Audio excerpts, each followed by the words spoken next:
because there's no high school that I could attend in the parish where I lived in Louisiana in 1948. My parents, who had left me with an aunt and who had gone to California during the World War II for better jobs, sent for me to join them to further my education. At that time, my parents lived in government subsidized housing, and there were many different races living there: African Americans, whites, Asians, Latinos, and I recall a family of Native Americans. Since I'd come from a world of enforced segregation in Louisiana, it was difficult in the beginning to get acquainted with this group. But since we had to play on the same athletic field, play in the same gymnasium, attend the same school, I found that I could have friends if I only tried. I used to walk to school with a guy named Francisco Ortiz, whom we call Babe. His parents were African American and Filipino. Through Babe, I got to know a Filipino guy named Manuel Gomez, and we played baseball together.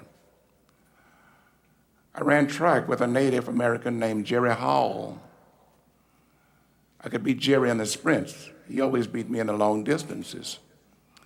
He told me that Indians could run farther and longer than anyone else in the world. Of course, neither Jerry nor I had heard of Kenya at that time. After finishing high school and 2 years of college, I was drafted in the military, into the Army. Here I met a different crowd. But I'd learned from my high school and junior college days the best way to get along with other people was to try. My military experience began in California, then Arkansas, Guam, and Japan. After serving 2 years, I was discharged from the military and I enrolled at San Francisco State College to study American literature and creative writing. A year after graduating from college, I won a fellowship to study creative writing at Stanford with the director of the program, Wallace Stegner. In the class was 2 or 3 people from the South, a couple from the Midwest, from the Far West, from Europe, from South America, and a fellow that Stegner had helped to get out of jail. Wallace Stegner encouraged us to get together after classes to discuss literature and writing. One day he asked me, "Ernie, who do you write for?" And I said, "I don't write for any particular group, Mr. Stegner. I've learned so much from so many, from writers, both American and European writers, from musicians, from classmates, playmates, the military, and from just ordinary people. And when I sit at the desk, I just try to write as well as I can, with no special group or phase in mind." Stegner said, "If a gun was put to your head and you were asked who would you write for?" I said, in that case, I would come up with an answer quickly. I would say that I write for the black youth of the South by saying something about the past, something about the present, that maybe help him with his future.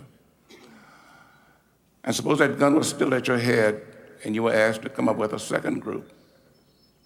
Then I would say that I write for the white youth of the South to let him know that unless he knows his neighbor of the past 300 years, he knows only part of his own history. Many years later, I told the same story to a writing class. A young Asian in the class asked me why hadn't I included Asians and Latinos. I told him I had a gun in my head and I had to come up with an answer quickly. And you had to remember that this was in 1959, and there were very few Asians and Latinos on Southern schools that I knew of. He asked me would I give that same answer today. I told him, of course not. Just look around you. You can travel on any Southern campus or any campus in the country, and you will find diversity. Diversity, diversity, diversity, and it's all for the better. The world has shrunk much since I gave Stegner my answer in 1959. At that time, there were less than a half dozen African American students on Stanford campus. I was talking to a friend last night, and he said that there were 2 on the campus. In the South, African American students were fighting for the right to sit at lunch counters, to ride in front in the bus, to drink at water fountains, to go to decent hotels. Today, the person sitting beside you in a classroom could be of any race from any country. The person sitting next to you at a lunch counter or in the next room to yours in a hotel could have come from anywhere in the world. Think back to what happened only a few weeks ago in Virginia. Those killed were not only from Virginia or the South or from this country, but from all over the world, Asia, Europe, Latin America, the Mideast, in this country, white and black, old and young, teachers and students. We know something about them today. Did we know anything about them before this tragedy? With the university, there is diversity. You have to take a chance. You have a chance to know your neighbor before it is too late. Take advantage of it, and I thank you very much.